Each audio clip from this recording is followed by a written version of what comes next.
we're going to walk past this side road here and walk up until we can see a second side road going off to the left. And then we're going to make a turn for stop 8.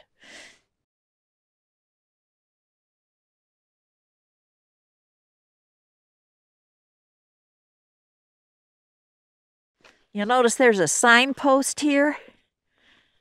You go right past this one.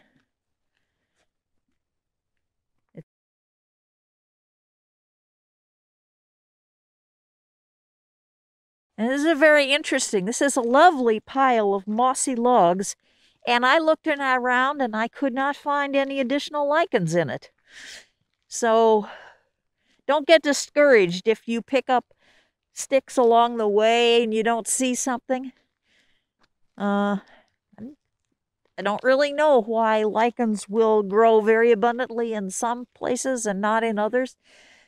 You can't always tell.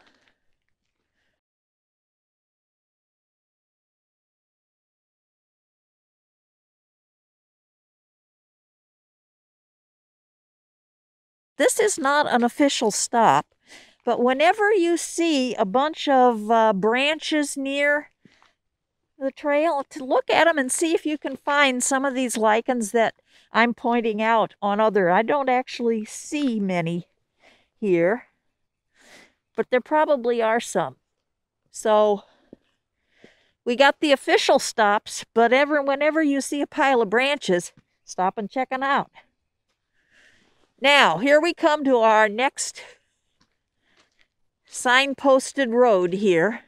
This one says it's going to Biocore Prairie, and we're going to take a little side trip here.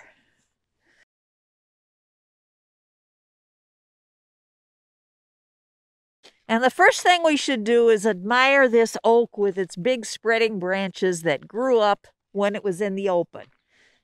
And the second thing we're going to do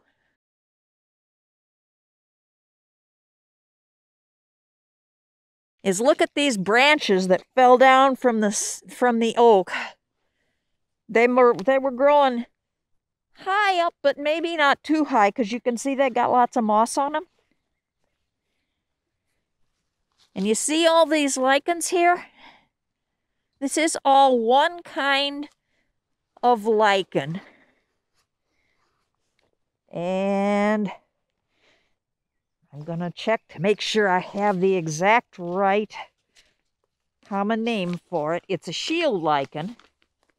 It's characteristically gray. Its common name is the rough speckled shield lichen. It is one of 2 kinds of really large lichens that I'm actually going to show you on this tour. On this thing here, you can see this is a really large old one, and it's growing almost entirely around this snag coming off the main branch. Now, the rough speckled part of the name comes from the lobes at the edges. If you look at them closely, you'll see that they have little white dots here, maybe here. And they're the small uniform white dots, not the white patches where they've been destroyed. This lichen is not particularly happy here because it was growing up where there was more sun. And so it's not so happy here when it has more shade. But the rough speckled part, or the speckled part, is on the edges of the lobes. Each of these little gray lobes has a bunch of white dots in it, and that's characteristic of this species. Another characteristic, which it's not easy to see right here, is that the underside of this is kind of pale. It goes from almost white to a pale tan. And the other characteristic of these, you notice how it looks sort of grayish and speckly and everything in the center here?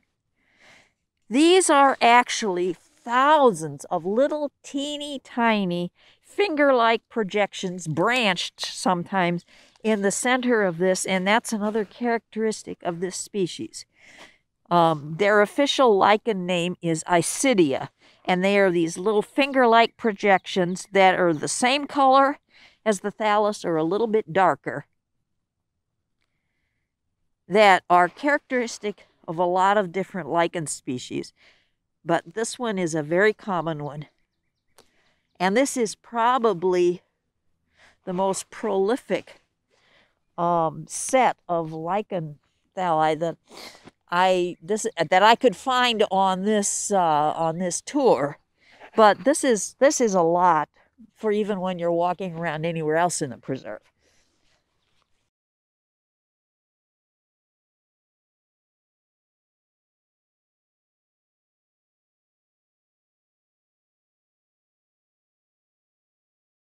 There are thousands of lichens up over our heads. Most of the lichens in this part of the preserve are up over our heads on the branches of the trees, and we can't see them. And what we're doing is we're just going down and searching for branches that have fallen down recently enough that the lichens haven't died on them yet. And you can look, here's some. The next two stops are going to be branches of pine trees that apparently some of them came off themselves, some of them were trimmed off, but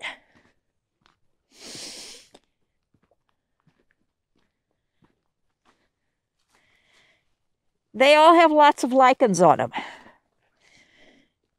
They were much higher up.